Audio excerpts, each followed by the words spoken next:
This is Alabama Politics with Steve Flowers, an in-depth interview with Alabama's top political newsmakers. Now, from the studios of Troy University, here is Steve Flowers.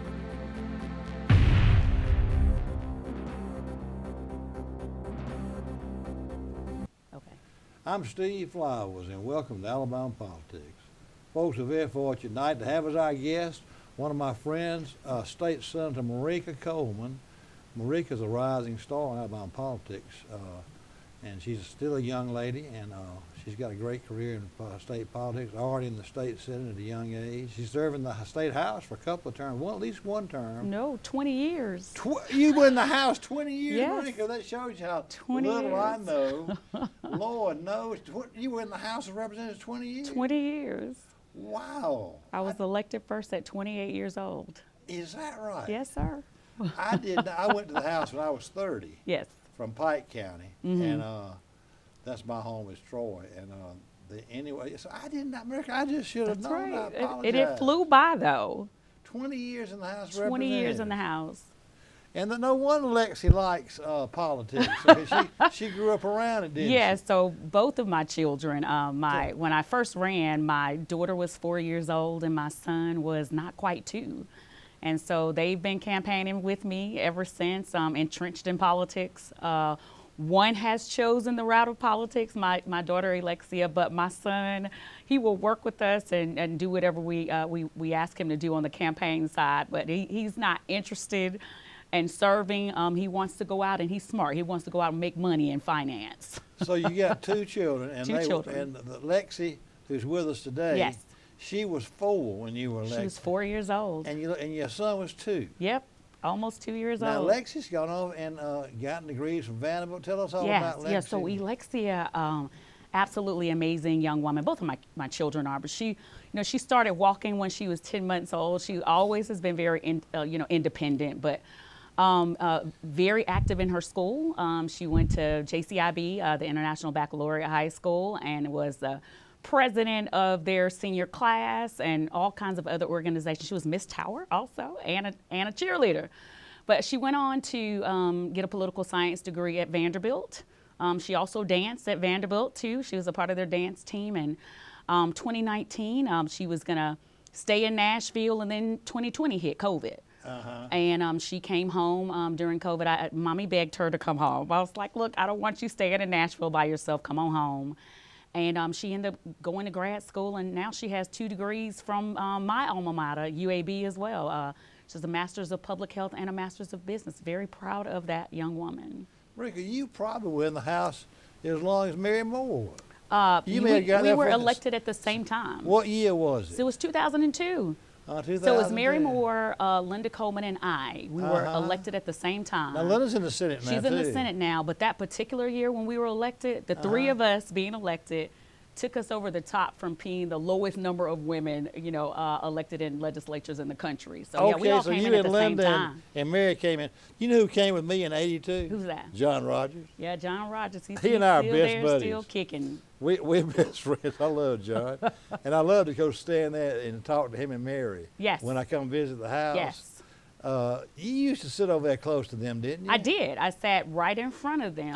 The way that they had us seated was based on seniority, but also by delegation. So we were all in the same delegation. So let me tell you, I had some of my best laughs over in that corner. And Victor came with us. Victor was sat right in front of me. You. And who was sat to the right of him? Danny Patterson? Not Danny. I can't even think who. It wasn't Danny then. Reed Ingram. Reed Ingram, you're exactly right. Reed Ingram sat there. I have Reed on the show every year. Yes. When I first started this show 15 years ago, and I still do it, in my mind, it's a Montgomery River region, and this thing's really cut out for the 2nd District. But as time has progressed, Merika, YouTube has become so prominent. That's right. That I can be sitting, somebody say, Flowers, I saw your show with Governor Ivey or somebody. I say, well, and they be in Huntsville. I say, well, how'd you see? Shoot, they might be in China watching you. I know, because it's YouTube now. Exactly. How do you see all over the world. So what we're doing is going to be all over the country. That's what we love about technology these days. Look, it's a love-hate relationship with it, right? We kind of need it. It's a way of life, but I do kind of miss the simpler days. You know, sometimes I think about before I had that cell phone in my hand all the time when somebody only could reach me on the rotary phone. I think I had a little bit more peace. I've got a column coming in March. And I've been writing this column I do for 20 years now. Yeah. When I started paging in the legislature when I was a little boy, about 12 years old. And do you know, speaking of that, I saw Laura Hall Yes. in the elevator the other day. One of my mentors. She is one of the finest ladies. And Yes. Merika, she just doesn't age. Let Yeah. me tell you, I used to bring my daughters, who are now 45 and 40, to page. I've got a daughter who's a lawyer in Birmingham and one that's lives at Trace Crossing as a stay-home mom. But they would pay, and Laura, being a former educator, Yes. I'd bring a lot of pages up here because I would go back home to Troy every night because I was so close. And Laura sat right over there on this right side. She still sits there Yeah, where and the pages sit. She would take right. all day long with my With them. pages. That's exactly And right. they would come home and they'd say, Steve, Miss Hall is the sweetest lady. Rather than arrogantly just ignoring the pages, she was like teaching them. That's exactly it. Because you got to think about them. We're used to the very long days. We also understand everything that's going on. And for a young student sitting there, especially in the middle of a filibuster, Right. like what in the world is going on? So she has always been one. Would you bring that would Lexi to take that page time. and let her? Lexi has paged. My son Xavier's paged. They staged Yeah. many years. You know, It's one of the best experiences. it really in the world. is. So they get a chance to see the process itself, but also it demystifies it, right? So they know that exactly. government actually impacts them every day. So I love Laura. yes, Laura God, is one of she's my great. sorority sisters. Again, a mentor, a powerhouse in the legislature, and she's one of those people too that you know how loud it is in the Oh, chamber. yeah. And one time we got a letter from some middle school students that were like, you all talk too much, you don't pay attention. But we already know kind of what the process is Right. going to be for that day. But when Laura Hall gets up to speak, people listen. Yeah. And you she know that does. she's going to ask certain questions, if it's a substitute bill. And now I do the same thing. I do the same thing. If it's a substitute bill, especially in the Senate now, when did we get it? Do we have 24 hours to read it? Should we be voting on a bill that we just saw today? I actually had that full conversation last week on a bill. So, yeah, just one of those people that, when she gets up, she's going to say something of substance. And, as a lawmaker myself, I've patterned myself from her, Dr. Yvonne Kennedy. Yeah. Yvonne was who my I buddy served too. with, yes. Yvonne and I were there together. Yes. And again, wanted to left in make 98, sure. So you just came It right was after. right, yeah, I came right after you.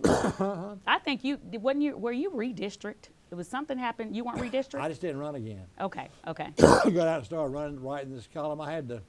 I got there at such a young age, I had to get out and make some money because my children were getting, you Look. can't make a living being in the legislature. Look, and people don't understand that. I actually went to law school while I was in the legislature. So I said, of course, the work that I do in serving is my ministry. I feel like this is what God put me here to do, is to serve others and to work on this public policy.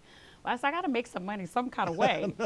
And so I was teaching at the time, and I still do teach. I still teach political science. Yeah. But I went to law school, and the colleagues used to laugh at me. So I went to 2 law schools. I went to Miles College, and then I ended up finishing at Birmingham School of Law.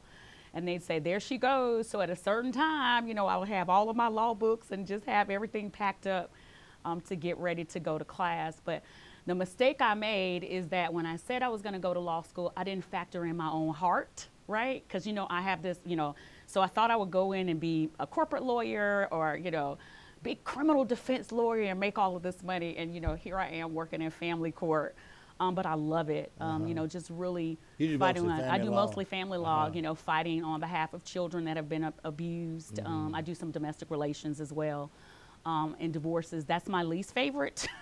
Every lawyer says That's that. my least favorite. But if you can really, as a lawyer, still kind of be the person that's telling your client at the end of the day, especially when they have children, if the husband or the wife has been a great parent, maybe not a great spouse to you, but a great parent, what can we do to make sure that we get an agreement where you all can co-parent together and make sure these children have the best life possible? So. Right.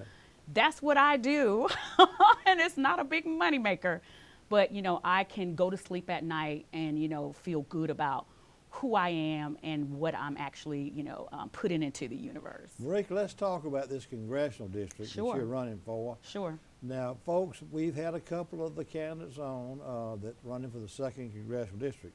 As you viewers may or may not know or remember, this is a brand new district drawn by the courts, and it is the heart of the district is here in Montgomery, and it begins with Montgomery, and it covers. See if Merika can correct me if I'm wrong. It covers all of Montgomery County. It Montgomery does. County is put together for the first time. Everybody is in one district. In probably 20 years. But then it gets the surrounding counties of Pike, Butler, Crenshaw, Conecuh, Macon. Bless Macon's heart. I'm in the Tuskegee News, and I love the people in Macon County. And when they were arguing, Merika, about community of interest, these counties I just mentioned, the Republicans are making the argument, we need a community of interest.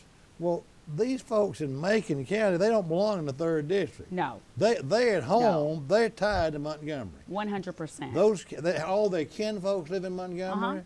You take Bullock. Yeah, and the history of it. I know the civil rights history of all of this and how they're connected, which is why, ultimately even Mobile City, that was a whole big old fight about if Mobile City was going to be included in the district or not. Let me tell you, I've had a blast. My daughter has come on the campaign, so she has all these degrees, right? And she finished UAB last year with the double masters. And one woman in business and one in public health. And she asked me the question that's coming up. She said, "Do you want me, want me to come on a campaign? You need me?" And I'm like, 100%, I need you. But she has come on in a leadership capacity, and so she and I, sometimes it's just she and I, when we are traveling through these rural counties. Asking your listening audience to continue to pray for us. We were driving one night from Bullock County back to Montgomery, and so we thought it was very interesting. But Montgomery now is home base for us. I think we saw 6 that night, and we were like praying, "Hey, you all stay where you are. We love you. Just stay where you are." But it also shows you something else as you're traveling. So broadband. Another major issue in the 2nd Congressional District, especially in the rural areas, but also in the urban areas. And so we were talking about that coming home one night. What would happen if one of those deers did come out and we didn't have access to a cell phone? So that's another major issue that we'll be fighting for. There's some good money that is coming into the state of Alabama with broadband and making sure those lines are actually laid in the areas where people need them. But we're having a blast. I've met so many amazing people. This district is prime for economic development. It really is. It is prime for vast land. We just want to make sure that as the Congresswoman that I am marketing along with the state of Alabama, we're talking directly to the Department of Urban Development. We're talking directly to the Department of Housing and Urban Development. We're talking directly to Pete Buttigieg, who is the director of, transportation, making sure that we get the resources that we need for congressional district so we have the foundation or the infrastructure to bring all of this major industry in. Prime opportunity. Again, very excited about what we could bring here in Montgomery. When you look at Montgomery, the vastness, I'm going to tell you, when I got to, you already know this, when I came to Montgomery almost 22 years ago, wasn't a whole lot of places you could even go eat at night. You remember downtown used to shut down. Yeah. There was nowhere. They had a favorite restaurant. Yeah, but that's it. But there was like a shutdown down. Now, so much development here, so much history here, but we still have more that we can do. The civil rights history here, we're right on the water here. Just making sure we market all of that so we can get the resources. So I'm looking forward to working directly with the mayor here, the county commission, the city councilors, to make sure that in Washington, D.C., I'm getting that money home. I'm bringing the bacon home. Nobody ever has problems with pork projects if it's coming to their district. Exactly. How they say those Congress people, they always put those projects in the budget. We need to get rid of that, but they don't complain when you bring money home for Troy, Montgomery, or when you bring home for Alabama, Auburn, when you bring money home for Tuskegee, Alabama State. Nobody has an issue there. Or when you bring money home for South Alabama, folks are very excited about it. Exactly. When you bring that money home. So, Yeah. I want to be that person that brings those resources home. You got several universities in that congressional district now. Yes. When you mentioned South Alabama, you got South Alabama, you got Troy, you got Yeah. Alabama State, and you got some private schools. Tuskegee, yeah. Tuskegee. You got AUM. I mean, Yeah. there's so many That's right. students, and we've been talking to those students as well. They're wanting someone to advocate on their behalf. I mean, one of the major issues that I've heard from the students, of course, is the high cost of a college education, and also being able to help eliminate some of that student loan debt. And I tell my own story. I graduated from UAB in 1997 with my master's degree. Before Wasn't long going to law after you school. went to the legislature soon thereafter. Right? Yeah. So, and still having to deal with some of that money that I had to pay back, and that's a shame. Yeah. I feel like we set these students up for failure when we don't help them make sure that they can get a college education that is affordable. Because public education is the great equalizer. It really is. It created the middle class. Rick, let me ask you this. We talking about, you really hadn't had much time. None of you have, because the second district was just formulated and finalized, 6 months ago or less? I mean, when it was finally adjudicated that this was the lines, or these were the lines. So how are you tackling that? I mean, like, do you Great go question. from Mobile to Great Phoenix question. City Yeah. to Tuskegee to here in Montgomery?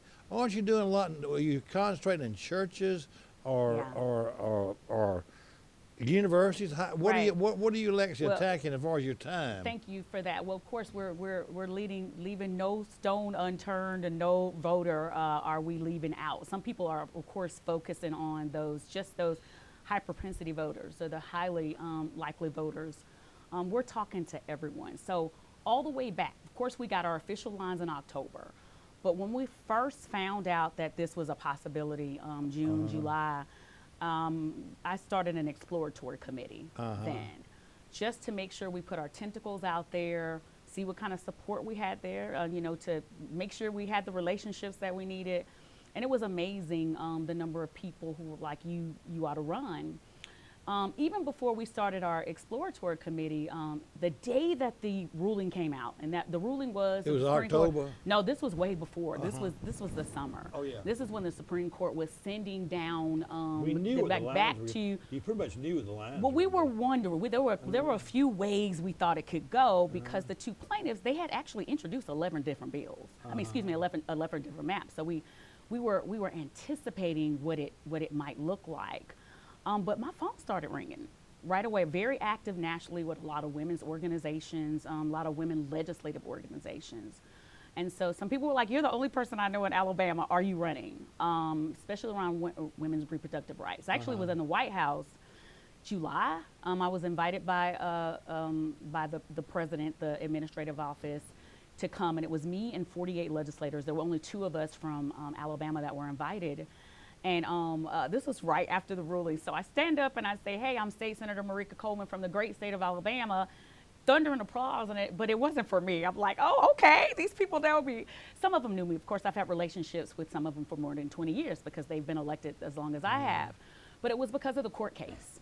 I mean, again, there were legislators there from all over that were waiting to see what was going to happen with Alabama, because that could have a direct impact on what was going to happen in their states. And since then, we've seen some rulings come down in Louisiana, North Carolina, some other places since then. And so, again, folks around the country were supporting me. And then, of course, when we did the exploratory committee, we wanted to see, do we have support in the district? And that's where it matters. You know, do people in the district want someone like me? So if you know me, and you know me now for many years, very outspoken on issues, definitely known as a fighter, won't back down to a fight, but also I'm respected on both sides of the aisle. Whoever wins this district, I mean, I hate some of the national politics that's going on. It almost makes it look as if Democrats and Republicans hate each other. And we're not like that in the Alabama legislature. I mean, I think that the media sometimes, and no offense to my media person in front of me, I think we focus on some of those divisive issues and not those issues like economic development that actually brings us together. And so whoever wins this seat, will be a representative for the entire district. Yeah. And so my entire career, I mean, I've, again, known as fighting the good fight for those issues that I care about, but also been able to get the respect of my colleagues on the other side of the aisle. I mean, I serve right now in a super minority. I mean, it's in several ways. I mean, as a woman, 140 members, only 21 women. 140 members, only 35 African Americans. 140 members, only 37 Democrats. Right. And even in that, I've been able to pass meaningful legislation to help this entire state. And so I think that's the kind of person, and that's what I've been hearing from people in Congressional District 2. They want a fighter, but they also want someone who's reasonable, that knows that they're going to be representing the entire district and can work with people across the aisle as well. Merika, you know, one thing you mentioned that about, I can sense this in our conversation. Those of you who have moved from the House of Representatives to the Senate really, really appreciate the camaraderie in the Senate more than the House is really more divisive on party lines. But Kirk Hatcher, and the way when you were talking about it, I could see the feeling of that they respect everyone more when you want a 35. Kirk said it's like night and day. It really is. He said, I really can be friends with the Republicans. I think, I'm gonna tell you what I think is the difference. Okay, so when I got here in 2002, and you know, you served in the minority. I served in a supermajority at the time. In the Senate, you still have members of the Senate that remember what it was like to serve in the minority party. They do. Jabbo does. Jabbo, of course. They had built, you know, relationships across the aisle. I mean, genuine friendships. Yeah. And so, of course, we're not going to agree on all issues, but I think those relationships definitely matter. The pro tem and I, Greg Reed, we had overlapping districts for many years. We have a genuine relationship. Are we going to agree on every ideological issue? No. But we've been able to work together on making sure that we got resources for our district. We've been able to support legislation. You know, even believe it or not, right now, I am representing a portion, a very small portion of my district, currently in Lakeview, is also in Tuscaloosa County. So Gerald Allen and I, who is one of the most, I would call most the conservative of the conservative, right wing, we've had to work together on issues.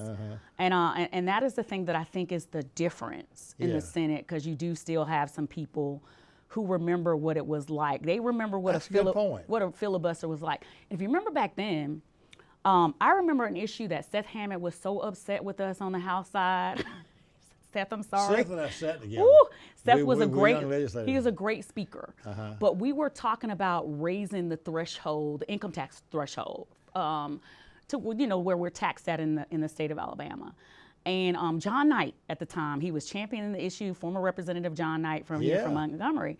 He was championing the issue. We couldn't get any traction with the entire Democratic caucus, so the Black caucus worked directly with the Republican caucus. We did a press conference and everything. And out of that kind of forced everybody's hand, and that's how we got that bill passed. That's how we used to do things. The Black caucus and the two minority caucuses, the Black caucus and the Republican caucus, worked together. And you still have those relationships upstairs in the Senate. And that's why I think we work better as a body upstairs. You know, that when you said that, it reminded me of, as I mentioned, I'm in the middle of writing Jabbo Wagner's biography. He's the longest serving state senator in history, 51 years now, 51st year. But he called me late the other night. We were wrapping up this thing. He said, "Did we say anything bad about old Lowell Barron?" Oh, no. And I said, we may have, Jabbo. So we'll take it out, because I love Lowell. Yeah. Because we were socialized together. Yes. It wasn't like I played golf with old Lowell. And we'd play golf together in different locales. And Lowell, he was a good businessman, but he was so tight, he'd go looking for golf balls the whole time we were trying to play golf. And I said, enjoy the Lowell, game, somebody's gonna buy you some new golf balls. Right. You ain't got to spend your whole time in Washington State at this famous golf course looking for beat up golf balls. Right. I mean, that's why he was so wealthy. But I'm going to get off on that. But let's wrap this up. We only have about 2 or 3 minutes left. What I want you to do is tell our viewers, there are 12 people running the Democratic primary. Why you think you're the best one for the Democratic primary? And again, y'all, this district is Montgomery, Pike, Crenshaw, Butler, Half of Clark. half of Clark, but let's get the ones around Montgomery, Macon and Bullock. Yeah. And then you go down through the Black Belt and Yes. you get Clark, Monroe, Yeah. and then you Washington. go into Washington, you Yeah. get Montgomery. I mean Mobile. Mobile City. So Merika Coleman is a veteran state legislator. Yeah.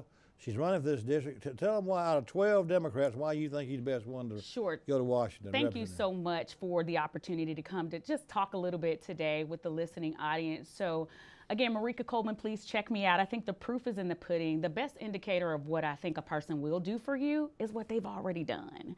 And so I'm asking folks to Google my name. They just have to spell it right. And you'll find all kinds of issues. 21, almost 22 years of service. I'm the most qualified person. I have the most experience when it comes to legislative experience. When you look at the makeup of Congress, there's a direct pipeline from state legislative offices to Congress because we're akin to each other. But in addition to the legislative experience, I have the heart of service. A lot of the issues that I fight for now, I've lived them myself. I am the daughter of, I'm very proud to say that I'm the daughter of a real life American hero. My dad is a disabled veteran. So when we talk about especially Maxwell Gunner, these are the things that I will be fighting for in Washington, D.C., making sure that our military personnel have all that they need, but also making sure that we keep that base here. And it's not eliminated. In addition to that, you know, I mentioned being a lawyer, but I also have a certification in economic development. So when I was talking about Congressional District 2 being prime for economic development, it's because I put those packages together. I used to be the director of economic and community development for the city of Bessemer. So my life experience, my professional experience, you will end up having a member of Congress in Merika Coleman that is ready on day one. You remember those images that we used to see when the presidential candidates were running and the red phone rang? And you know, they had to, so you get that in me.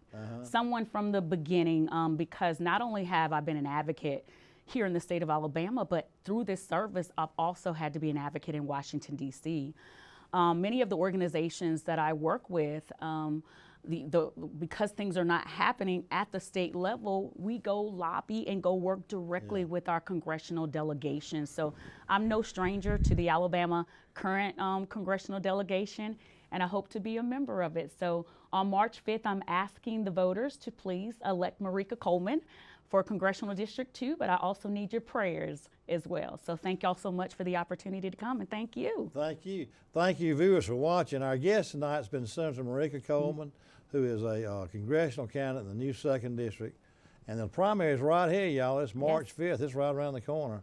So keep her in mind. Merika Coleman, the congressional candidate. She understands the importance of Maxwell Gunner in this area, but also she's young enough to build some seniority. Y'all know that seniority system is important in Washington. Thank you, viewers, for watching. Hope you tune in again next week for Alabama Politics. Thank you. Thank you.